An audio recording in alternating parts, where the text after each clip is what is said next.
तो नीट 2025 के पेपर का पैटर्न फाइनली चेंज हो चुका है। जो पेपर का पैटर्न पहले हुआ करता था कोविड से पहले तक, वही पेपर का पैटर्न होने वाला है। अभी अभी जो नोटिफिकेशन एनटीए ने जारी किया है उसमें क्लियर कर दिया गया है कि जो कोविड की वजह से जो चेंज लाया गया था उस चेंज को फाइनली हटाया जा रहा है और जो पुराना वाला पैटर्न है वही यहां पर होने वाला है। तो देखिए क्या एनटीए ने बताया है, all NEET 2025 aspirant are hereby informed that the question paper pattern and examination duration will revert to the pre-COVID format where there will not be any section B anymore। तो अब section B यहां पर नहीं होने वाला है।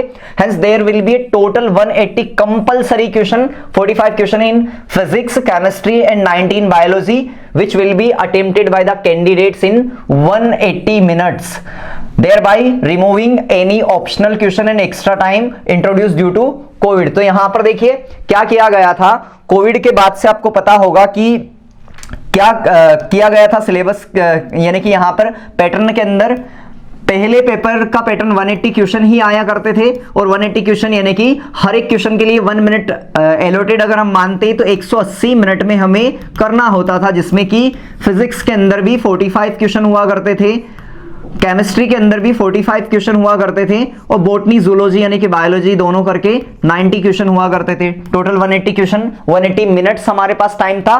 पर Covid के टाइम से ही ये क्या कर दिया गया था, टोटल क्वेश्चन जो है वो 200 कर दिए गए थे।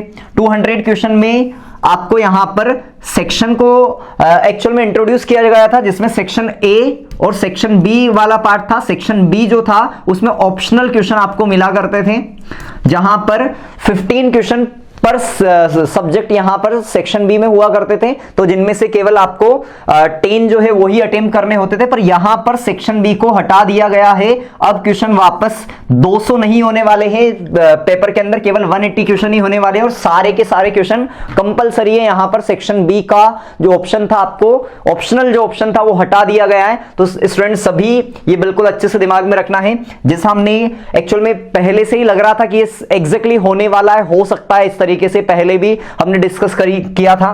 तो आपने को पता होगा क्लास के अंदर हमने पहले भी डिस्कस किया इस चीजों को।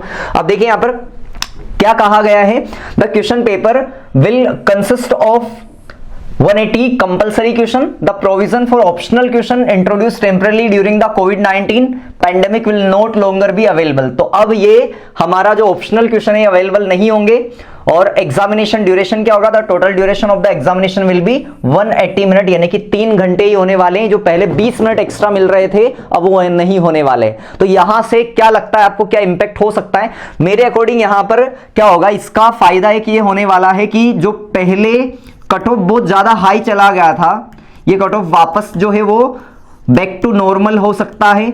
जहां जो पिछले कोविड के टाइम पर हुआ करता था एग्जैक्टली वहां तक आ सकता है, क्योंकि अभी क्या होता था, यहां पर ऑप्शनल क्वेश्चन मिलते थे और थोड़ा सा टाइम जो 20 मिनट्स का टाइम मिल रहा था, इससे भी काफी ज्यादा फर्क आ रहा था, क्योंकि स्टूडेंट अटेम्प्ट तो सारे करते नहीं थे, यहां पर ऑप्शनल क्वेश्चन थे और एग्जैक्टली टाइम जो था थोड़ा सा यानी कि फर्क पड़ रहा था। तो एक तो ये चीज हो सकती है। अब यहां पर क्या होता है, तो 180 क्वेश्चन में यहां पर क्या होता है, क्वेश्चन जो कुछ चांसेस हो जाते हैं गलत होने के, जो कुछ चांसेस होते हैं वो थोड़े बढ़ जाते हैं, यानी कि इसकी वजह से डायरेक्टली कट ऑफ जो है इस पर फर्क पड़ेगा डेफिनेटली, और ये थोड़ा सा कम देखने को मिल सकता है। बस ये यहां पर ध्यान रखना है, थोड़ा सा टाइम मैनेजमेंट आपको करना पड़ेगा, क्योंकि अभी तक आपकी जो लगातार आदत बन गई थी, वो 200 क्वेश्चंस की आदत बन गई थी, अब उसको वापस आपको लाना पड़ेगा 180 क्वेश्चन पर।